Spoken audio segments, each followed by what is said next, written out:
Bueno, estamos llegando a fin de año, pero además ya en año electoral eh, la vida política sigue.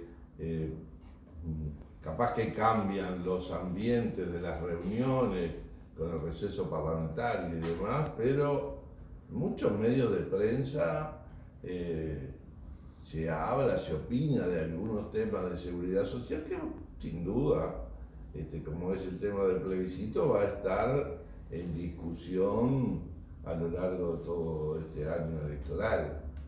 Algunos impedimentos legales como director nos impiden pronunciarnos sobre él, pero como director del BPS tenemos una responsabilidad de informar primero que nada a nuestros mandantes, a los jubilados y pensionistas, pero también al conjunto de la ciudadanía, porque la gente tiene que estar bien informada, la gente tiene que conocer de sus derechos, tiene que conocer de sus obligaciones, de los procedimientos, para después, de acuerdo a su real entender, tomen una decisión.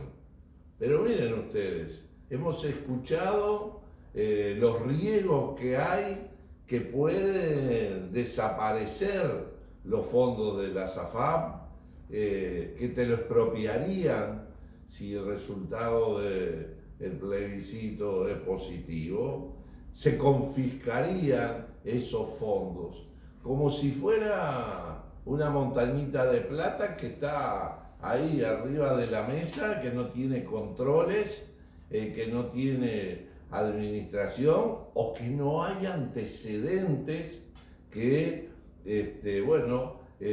pueda decir no es novedoso lo que se está planteando o está en la misma línea de antecedentes anteriores. Por lo tanto, primero, sí es cierto que tienen 20.000 millones de dólares, que es lo que administran. Es el 30% del Producto Bruto Interno. Y más de la mitad, el 60% de ese fondo está en títulos, en papeles, en bonos del Estado, que el gobierno, que el Estado, el Banco Central, emitió, los pone a la venta y lo compran la SAFAP. Al vencimiento, el Estado uruguayo, y va a tener como una especie de deuda interna, va a tener que pagar con intereses esos papeles que se venzan. Y acá una reflexión. ¿Sería necesario que el Estado le dé a los privados un dinero para que le compren papeles al Estado, cobrándole comisiones, generando intereses que el Estado tiene que pagar? Porque no es un problema entre lo público y el privado, es el problema entre una buena o mala administración. Y buena o mala administración depende de los hombres que estén al frente de la gestión, hombres y mujeres que estén al frente de la gestión, porque puede ser tan buena o tan mala, independiente de que sea público o sea privado. Pero cuando hablan de la confiscación, de lo que va a pasar, queremos informarle. Usted no sabe, tal vez, que ya han habido 3 leyes que organizaron el fideicomiso para cuando en determinada situación hubo gente que revirtió su afiliación a la FAP y volvió a que su futura jubilación o su jubilación en ese momento pasara a ser paga por el BPS. ¿Por qué decimos esto?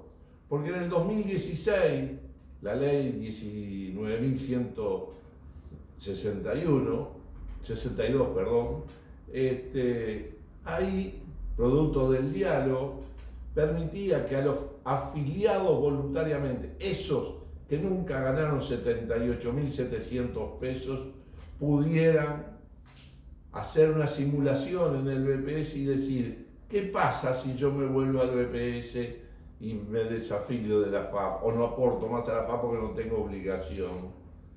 ¿Cuál será el resultado de mi pasividad? Y bueno, mucha gente volvió aunque en aquel momento la ley que creó la SAFAP hacía que, por el artículo 28, que aquel que se afiliaba sin obligación se le bonificaba la jubilación, pero no la jubilación de la FAP, la jubilación del BPS se le daba un 50% más. Por eso a alguna gente se le reconocía. Cuando hacen esta ley y se promulga el 2 de mayo pasado, bueno, resulta que elimina esa bonificación y por lo tanto hay que darle una oportunidad porque les cambiaron las reglas de juego. Le habían dicho, afiliate porque te bonificamos y ahora resulta que afiliado una ley le saca la bonificación. Y de vuelta, ¿cuántas veces hablamos nosotros, el director representante de los trabajadores, diciendo había plazo hasta el 30 de noviembre para inscribirse, para agendarse y el BPS te va a llamar para hacer una simulación? Y bueno, y va a haber, según los datos de la propia asesoría del BPS, que el 85% va a pedir volver al BPS. El 85% de esos casi 100.000. Y para eso, el 25 de octubre, hace 2 meses, el Parlamento uruguayo, con los votos de la coalición, crearon el fideicomiso para ordenar todo ese proceso. Y lo mismo pasó antes con la ley de los cincuentones. Eso que permitió a aquella primera generación que se iba a jubilar, que iba a ser afectado por un sistema perverso, permitirle que se desafiliara y se jubilara solo por el BPS y el fondo que tenía acumulado en la FAP, bueno, también a través de un fideicomiso ir volviendo al BPS como va a empezar el año que viene a volver. Entonces, informemos, que la gente conozca. Por eso es importante estos espacios y poder llegar a más gente de lo que a veces podemos llegar presencialmente, pero diciendo objetivamente lo que es. Porque además no desaparece la plata al venir al BPS, se funde en lo que es el fondo solidario que financia las distintas prestaciones del BPS. Porque uno cuando es trabajador y mira su recibo, hay un renglón que dice Montepío 15%, que eso es para la jubilación y para la pensión de viudez. Y hay otro que tiene una sigla SNIS, que es el Sistema Nacional Integrado de Salud, que tiene un descuento para proteger al trabajador y a su familia y darle, bueno, la cobertura integral de salud. Pero otras prestaciones que da el Banco de Previsión Social no tienen financiamiento específico, ni la asignación familiar, ni el seguro de paro, ni el subsidio por enfermedad, ni las pensiones de viudez, de vejez. Eso es parte de lo que se financia con rentas generales. Y si vienen más recursos, tendremos para dar mejor seguridad social. Y de esas cosas es las que necesitamos hablar. Para esas cosas es que, pasado el año electoral, asumido un nuevo gobierno, es necesario de inmediato instalar un diálogo de seguridad social. Porque una ley se reforma con otra. Y ese es el camino que deberemos seguir construyendo permanentemente.